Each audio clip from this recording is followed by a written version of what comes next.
Good morning. Welcome to the Military Med to Business Showcase. We're your MCs for the day, Jenny Hempstead and Tara Taylor from the Wright Brothers Institute. And we're excited to bring you a fantastic lineup of speakers, panelists, and exhibitors. The goal of today's event is to build the foundational partnerships that will advance medical opportunities for the Air Force, the healthcare industry, and academic experts. Please make sure to visit the expo during the designated networking times, where you can speak live to groundbreaking developers and businesses of all sizes. Here, you can ask questions and learn more about the organizations making an impact on the healthcare ecosystem. A special thank you to our Air Force partners at the 711th Human Performance Wing, who have been critical in aligning military needs with industry and academic collaboration. We'd also like to recognize the industry partners that have made this event a reality. Special thanks to Battelle and Ball Aerospace for your support.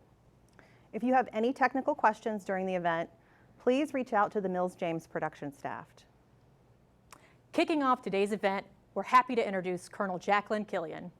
Colonel Killian is a senior nurse scientist for the Air Force's 711th Human Performance Wing at Wright-Patterson Air Force Base in Dayton, Ohio. She previously served as the Deputy Chief Scientist at the 59th Medical Wing Science and Technology Office and received her PhD in Nursing Science at the Uniformed Services University of Health Sciences. Please welcome Colonel Killian. Good morning, everyone. It's my pleasure to be here. Thank you so much, Tara and Jenny, for that introduction. Having just arrived to Wright-Patterson Air Force Base, the 711th Human Performance Wing this summer, working with the Wright Brothers Institute team to bring this event to fruition has been a true pleasure. Despite current pandemic-related factors, this has been an excellent experience bringing this event to life. As a newcomer to the area, I have been very excited about this event to hear from military counterparts and area academic and industry experts. I feel honored to have contributed, and I'm excited to let the networking begin. It is my distinct pleasure to introduce the Vice Director of the 711th Human Performance Wing. The 711th Human Performance Wing advances human performance and integration for air, space, and cyberspace through research, education, consultation, and operational support. The wing is comprised of 2,000 personnel encompassing more than 70 scientific, technical, and medical disciplines and executes an annual budget of over $300 million. Mr. Phillipson began his Air Force career in 1989 as an airman in the Strategic Air Command and was commissioned as an officer after graduating from the United States Air Force Academy. Upon his commissioning, he also received his Master's of Science degree in Mechanical Engineering from the Arizona State University. He's held diverse technical and leadership positions encompassing a range of perspectives. Throughout his career, he's excelled in organizational leadership, personnel development, program management, engineering management, supervision, and systems engineering. It is my distinct pleasure to introduce Mr. Darrell Phillipson. Thank you, Colonel Killian. I think if the listeners were listening to that introduction, you'll see that I'm not the medical expert. And believe me, I'm going to introduce Dr. Rajesh Naik next to do the kickoff here after me, and I'll go through his bio as well. But first of all, I'm really excited to be here for this inaugural event. The idea of this came about around a year ago. We already have really good collaborations with industry, with academia, but the idea started as to not only how can we continue those, but how can we maybe broaden those interactions, those collaborations, and start to bring out the military medical priorities, get those communicated out.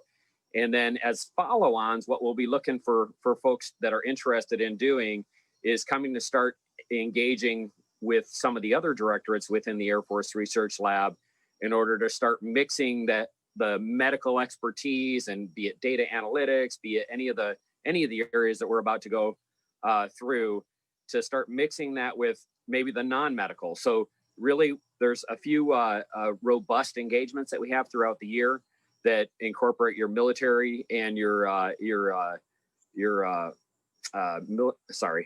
military and manufacturing or traditional defense contractors, but how do we bring the medical in there to really create and spark innovation and mixing these areas? So we started out thinking to have this as called a medical mixer.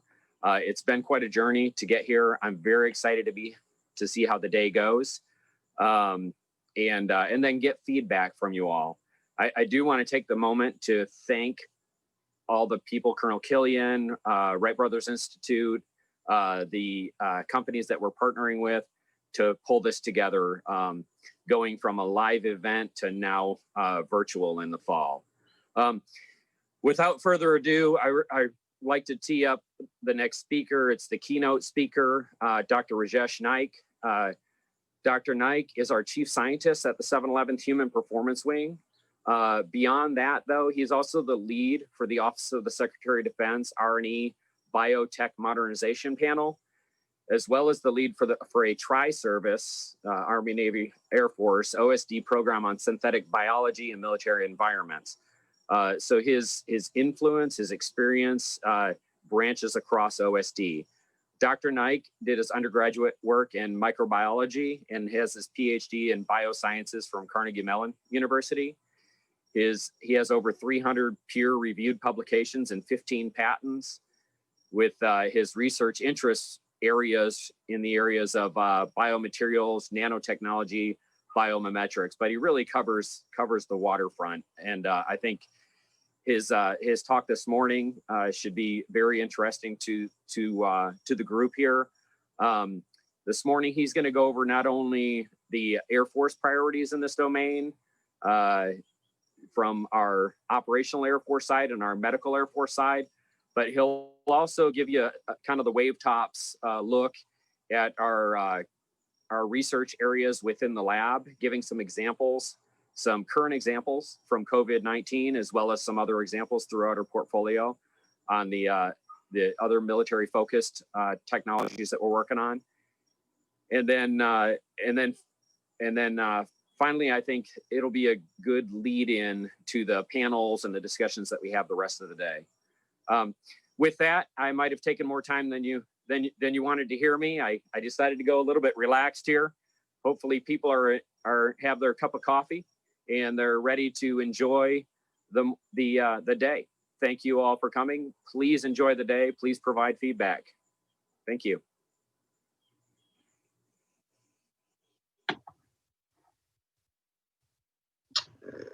Good morning. Can everyone hear me?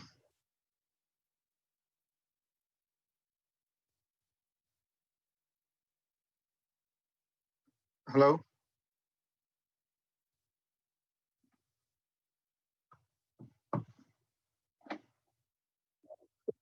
All right, thank you. Good morning, everyone. Thank you for this opportunity to come speak in front of you. And thanks to Darrell Phillipson for the introduction. As he mentioned, I would like to use this opportunity to highlight, what the priorities are for us, because the 711 Human Performance Wing is unique. If some of you have interacted with AFRL in the past and other technical directorates within AFRL, we have a unique mission space that we operate in that supports the line of the Air Force, but also the medical mission of the Air Force Medical Service, supporting the Surgeon General's, Air Force Surgeon General's priority. During my talk, I'm going to highlight those demand signals, give some examples of activities that we have ongoing within the organization. And I also want to use the backdrop of the COVID-19 pandemic and the support that we have provided in terms of operations, but also bringing R&D to the forefront to support some of the gaps and needs within the COVID-19. Because over the course of the past 5 months or so, it has uncovered some challenges and unmet needs that might be of interest to this community. Colonel Killian, who supports my office has been leading our COVID-19 innovation cell. And I can tell you in the past 6 months, we have had over 350 requests for different kinds of information, technology, assessments, so on and so forth. And gives us an insight to the needs, but also some of the state-of-the-art activities out there. And then I want to end by speaking to a couple emerging S&T areas for us. There's some interesting panels later this afternoon, and what I thought I would tie in some of the work that's ongoing in AFRL in terms of wearable devices, but also neurotechnologies and how that impacts and could provide opportunities for us. And as Darrell mentioned, since this is a first of its kind, we're very excited to be part of this. And let's go to the next. I'll go to the next slide and discuss a little bit about our core mission here in 711 Performance Wing. The core mission of 711 is to ensure airman readiness to execute the operational mission in any environment, and we ensure that by enabling, enhancing, sustaining warfighter or airman health and performance. But also restoring performance to optimum levels when things go wrong. And that is, in a nutshell, the 4 pillars that we see ourselves through as we support both the line and the medical community. By enabling the airmen, we're ensuring that they are able to perform their mission at optimum levels. We enhance sometimes performance beyond optimal levels through various augmentation techniques. And then we have to sustain, just not during the duration of the mission, but past the mission as well, through the life cycle of the airman. And when interaction with different operation environments or interaction with weapon systems leads to impacts on human health and performance, we identify ways to restore performance back to optimum levels. And that is what we see our function within the organization, and that's how we tell our story on what we bring to the Air Force. Many of you are aware of the various strategic priorities and demand signals. The most recent one is the stand-up of the Space Force and the recent release of the Space Power Doctrine. In addition to the overarching, I would say, strategic document, which is the National Defense Strategy that drives the priorities within the department, but across the DoD. In addition, there was also back in June, July timeframe, Secretary Barrett, Secretary of the Air Force, released the Arctic Strategy because she calls the Arctic region as one of the most strategic regions for us to ensure dominance in that space, because that allows us to project globally from that region. And that brings some unique challenges in terms of human performance and health, and how do you operate in Arctic environments. From the AFMS strategy point, the Surgeon General has identified her initiatives to meet those priorities when you take in total to ensure that we build a more lethal force, ensuring that we can sustain combat power in various operation environments. The Surgeon General has identified general initiatives to meet those priorities, where we want to ensure that we're developing multifunctional airmen or medics for any environments that we're going to operate in, making sure that we have a scalable system to employ and deploy our medical force, and equally important that we have combat casualty care and evacuation theater-wide that allows us to provide support across the continuum of combat casualty and evacuation from Role 1 and beyond. And what I want to highlight here is importantly is that the National Defense Strategy, because of the great power competition with China and Russia, as well as the changing geopolitical landscape, the flattening of technology, it's asking us to, drive innovation using different lenses and different opportunities. And this event, I think, is a prime example of that. Is building that relationship with the industry, non-traditionals in the medical research community, which AFRL normally has not delved into. This is an opportunity to open that aperture and work with you all. So I'm excited to see where this leads us as we move forward. From the Air Force medical modernization priority, when it comes to, I would say, the RDT&E or the research arm, there have been four main areas that have been identified as priority. One is aeromedical evac and en route care. That is foremost an important activity, since we are the executive agent for the DoD to carry out that mission from a fixed wing platform. Under that, if you look at where the world is going with autonomous platforms and reliance on autonomous systems, clearly there is an intent here on how do we conduct autonomous aeromedical patient transport in the future, and what are technologies that are needed to enable that, but also what are the medical devices, autonomous medical devices, do we need to start thinking about and building for our operation environment. Now, everyone is aware of Da Vinci and the robotic platforms, but beyond that, and leveraging telemedicine and other things to help us with autonomous care. The second one is prolonged combat casualty care in operational environments. How would you use things like telemedicine, decision support tools that can leverage AI machine learning to provide our medics with the appropriate tools and capabilities in those environments where they might be resource limited. And in our environments, both in aviation and with the Space Force and space medicine, ensuring how we maintain health and performance in those environments. What does physiological performance look like? How do you maintain or sustain that, enhance that in both aviation and space medicine?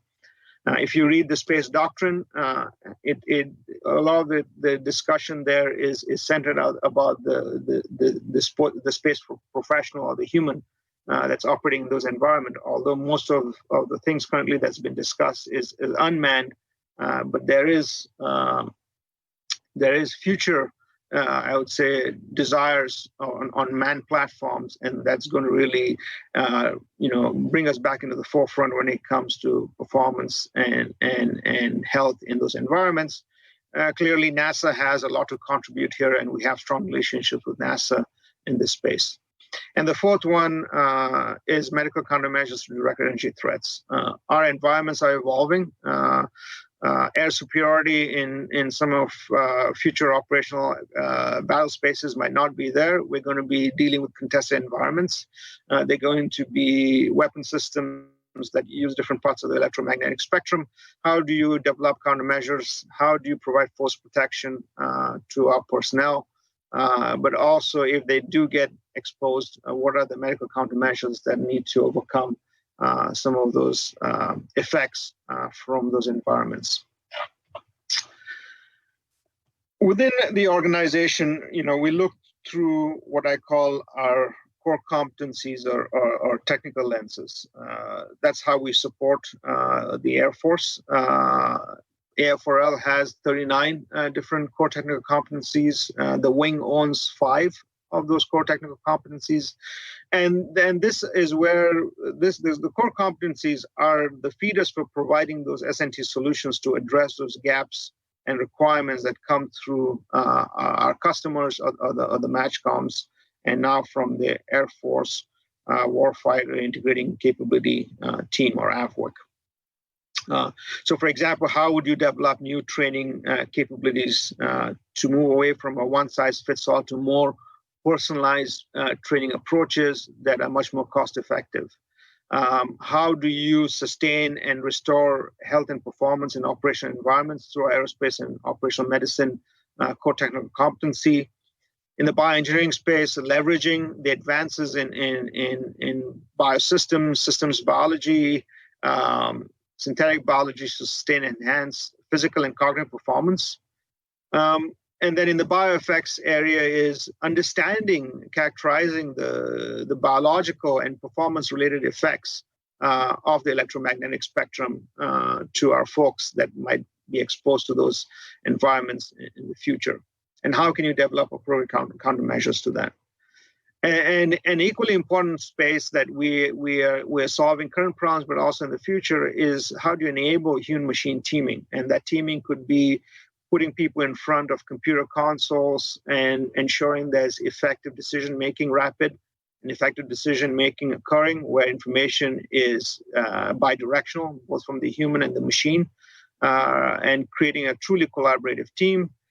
This could be about a medic and a machine, an autonomous system. How do you ensure that they're working maximally collaboratively in solving problems in operational environments? So this is another area that's important for us within the organization. These are the five, I would say, core technical competencies within organizations that support both the line and the medical research requirements or research needs to both the line and the medical community. And we have technical leads for each of these areas, and happy to connect with you with any of the technical leads, as well as our product line leads that support our core technical competencies. I'm not going to go through everything on this slide, but I want to just highlight one or two or three S&T activities that we're actively engaged with. The words there give you a flavor of kind of the things that we have ongoing within the organization. The first one I'm going to touch on because there's going to be an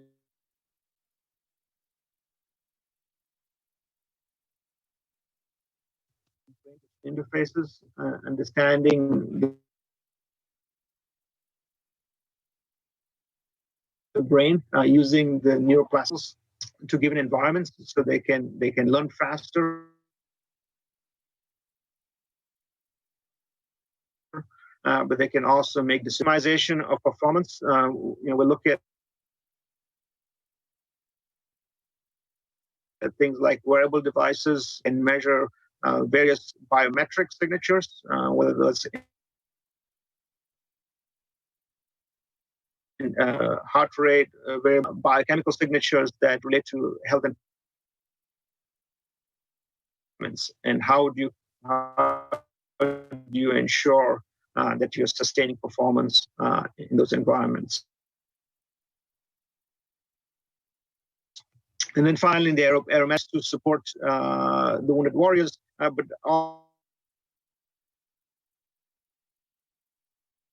also how do you take care of our austere environments and the challenges, both from a health, but also from a and how do you ensure and provide new or I would say cutting edge devices that can operate in those environments, of course, FDA approved.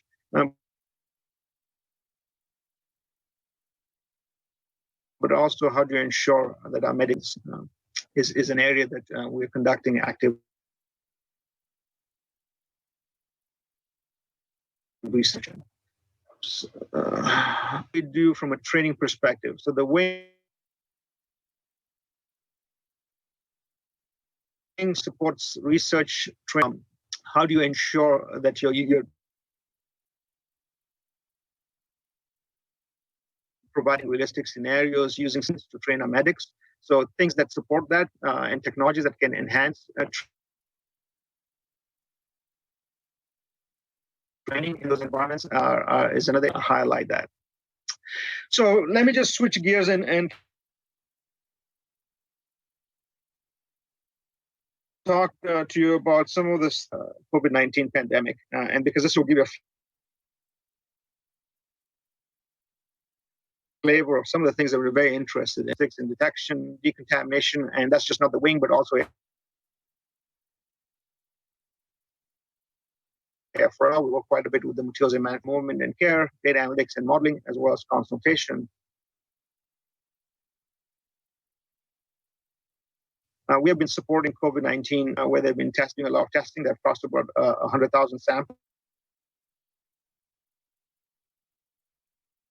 tools for COVID-19 new diagnostic platforms and assays to do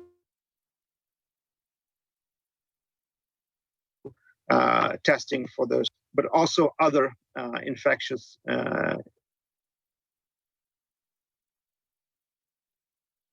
agents that we might be interested in. Devices and platforms, we're using mobile platforms like Bad Dog,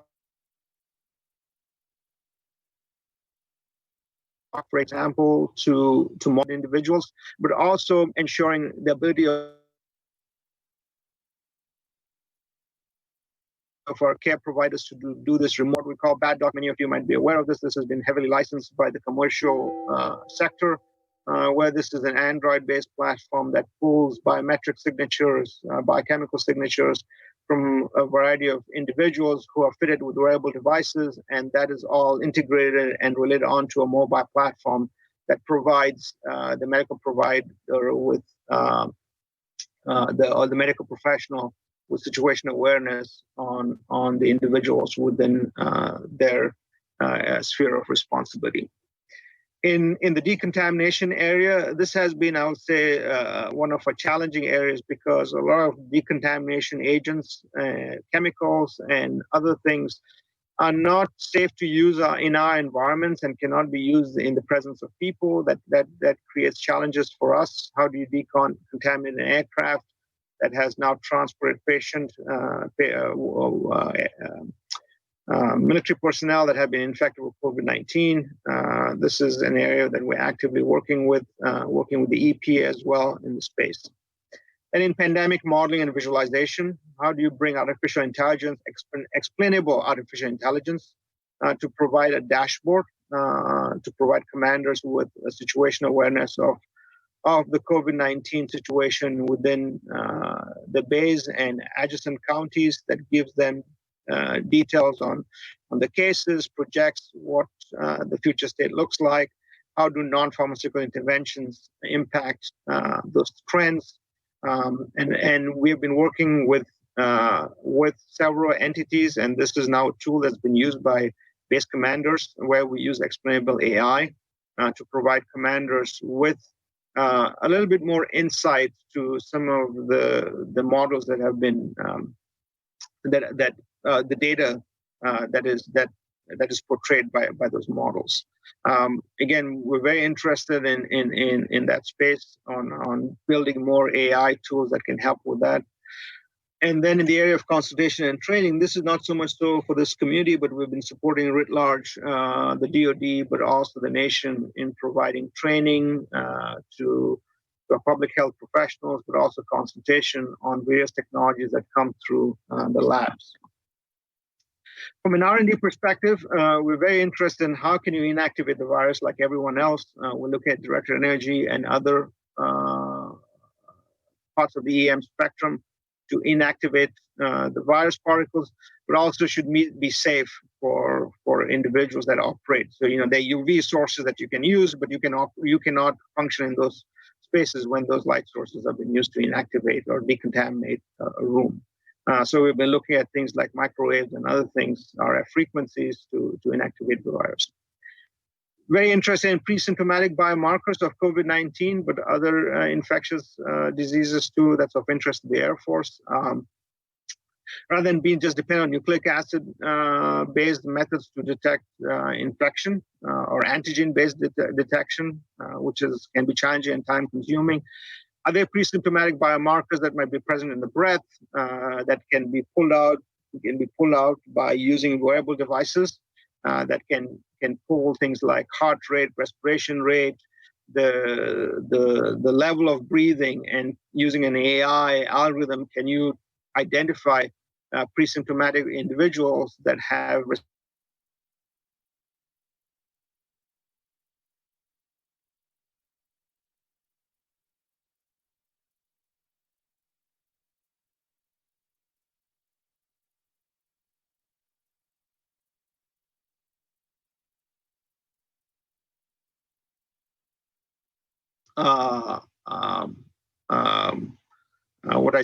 protective gear to support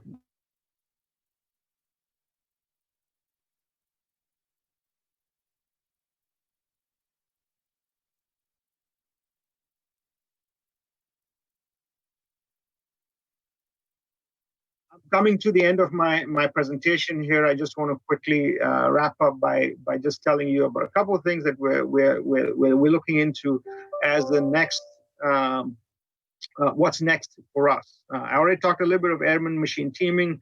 Very interested in the area of airman performance optimization. How can you continue to develop mobile platforms and wearable devices that can help with that? And also decision support tool. Another area that I'm personally very interested about is microbiome engineering, using a systems biology approach to understand, how the microbiome in your gut can impact cognitive, biochemical, but also physical performance. There's lots of studies that have come out that what's in your gut influences decision making, but also has an impact on biochemical processes as well as physical processes, the physical state of a human.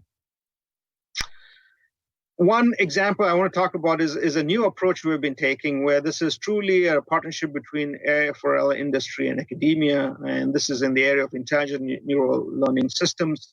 This is a program, a 3-year program, multi-million-dollar program that has been funded by AFRL through the Air Force's 2030 S&T 6.2 pod and enduring and enabling.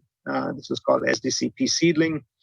Where we're bringing MIT, Microsoft, Teledyne, other TDs to work on where we're trying to enable rapid learning by using a closed loop modulation of cognitive states during skills acquisition. How do we leverage the brain's plasticity to ensure rapid learning and effective decision making by combining non-invasive neuromodulation with AR, VR. So you are beginning to assess the brain state during some of the training environments, and through a closed loop approach, how can you modulate or non-invasively stimulate certain parts of the brain to enhance retention and accelerate learning in those environments. And we're very excited about this program. I just want to tee this up because this is something that we're looking into, because this opens up future human machine teaming kinds of activities for us and opportunities, both in non-medical but also in the medical space. In closing, just takeaways for you is we're in a very different environment. Not just the Great Power Competition. I talked about the Arctic strategy, which is an important area for us. Which is an important area for us. We are supporting 2 services, both the Air Force and the Space Force, and they're going to be, S&T opportunities with the Space Force. That's still being developed, but we're beginning to start to get our ducks in a row to support the Space Force S&T needs as well. AFRL is going to support both services, and the Surgeon General is going to be supporting the needs of the Space Force as well. We want to be able to tap into and leverage the broadest pool of talents and ideas through partnerships with industry non-traditionals who use converging science to propel medical S&T needs. Because this is not going to be solved by an individual, steeped in a specific discipline, but it is between the seams of the disciplines where we see some innovative ideas coming in. And that's what I would ask you to look at as when you come with solutions, ensuring that you're bringing a multidisciplinary approach to solving those problems and bringing the appropriate partners, whether they be academia, whether it's us from the lab perspective or non-traditional, to bring those best ideas to the forefront. With that, I'm going to end and happy to take any questions. Thank you.